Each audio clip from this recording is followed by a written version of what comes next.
After nearly 2 decades of working with the world's top coaches and athletes, I can conservatively say that a good 50% of elite performance and goal achievement happens outside of workout techniques, fundamentals, or any other physical element. Consistently performing at a high level requires the ability to modify behavior and develop the structure needed to execute the game plan. High-performing coaches know the power of routine. They know how to build and break habits in their clients, and they have a certain amount of structure that they coach their clients on that guide what they do each day when they're away from you as the coach. Those coaches that fly by the seat of their pants or let their feelings dictate what they will do and won't do are destined to fail and fall short of their potential. If you're an athlete and you want to be a consistent performer, if you're a coach, you want your athletes to get consistent results, understand that the secrets of success are hidden in the routines and habits of your daily lives. In this video, I want to walk you through some simple strategies that you can execute around Pillar 7, routines and habits of excellence of the 10 pillars of mental performance mastery that I teach in my coach's certification course in my 30-day athletes program. Routines and habits of excellence. Let's roll. In preparation for this video, I reread 3 of my favorite books on habits. Charles Duhigg's The Power of Habit, James Clear's Atomic Habits, and BJ Fogg's book, Tiny Habits. And one of my favorite concepts from all 3 of those books, and the many others I've read on habit creating, breaking, and formation, is BJ Fogg's concept that behavior equals MAP. So if you're taking notes, write down B equals MAP. Behavior equals motivation, ability, and prompt.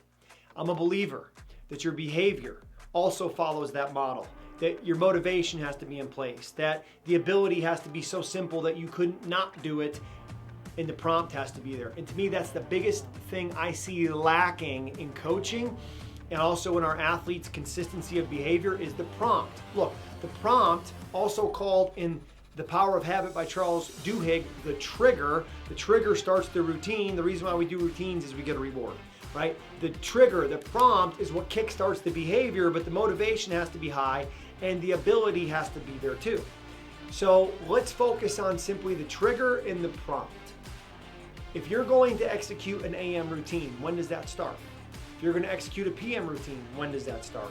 Speaking from personal experience, my AM routine is a lot easier to execute because it starts when I wake up. I wake up, do the bathroom routine, get dressed, start going into my journal. Once I finish the journal, I go into the gym to exercise. I go back in and hit the shower. I'm in the office, and that's how I start my ideal day.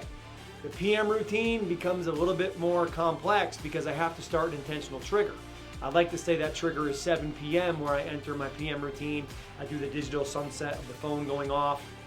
I start my shutdown routine in order to prepare for the next day. I'm less consistent with it because there's many days that I work past 7 p.m. So understanding the trigger or the prompt to start you into the routines. Like as a baseball, softball player, let me ask you this question. When does the at-bat start? If you're saying when I get to home plate, the night before, we got to come up with a more consistent trigger. When does the shot start for you as a golfer? We want to come up with a consistent trigger. And when I talk about both of those in my master class for both baseball and golf, which if you go to briancain.com, click on free courses, you can get my free baseball, my free golf master class, where I talk specifically about establishing habits and routines that you need to succeed in those 2 sports. Now, if you're watching this video and you're saying, hey, I'm not a golfer, I'm not a baseball player, or a softball player, what else you got for me?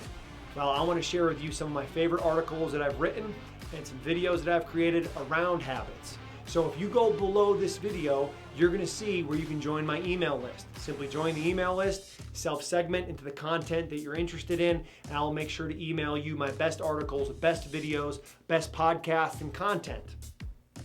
Also, there's an app that you can get on your phone for free. It's called Habit Share. And Habit Share is the app that I use and I recommend probably the absolute most. Second to that would be Optimize with Brian Johnson. If you're not checking that out yet, I highly recommend that as well. And with Habit Share, what it does is it allows you to create your success checklist. And when you create that success checklist around here's the habits and behaviors I want to have on a consistent basis, you can then share that with me. share under the Friends tab with Brian at briancain.com, and I can provide you 3 things that every coach and every athlete needs if they want to succeed: accountability, support, and clarity. So when you have elite habits and routines, and you realize that consistency is the key to unlock all doors, you measure your behavior with HabitShare, and you have an accountability partner or a boat crew member that gives you accountability, support, and clarity, you will really quickly start closing that gap from where you are to where you want to be, and I want to help you. I want to be your coach and guide on this journey. Join my email list below. Again, self-segment yourself so I can send you my best content, especially the content related to routines and habits of excellence.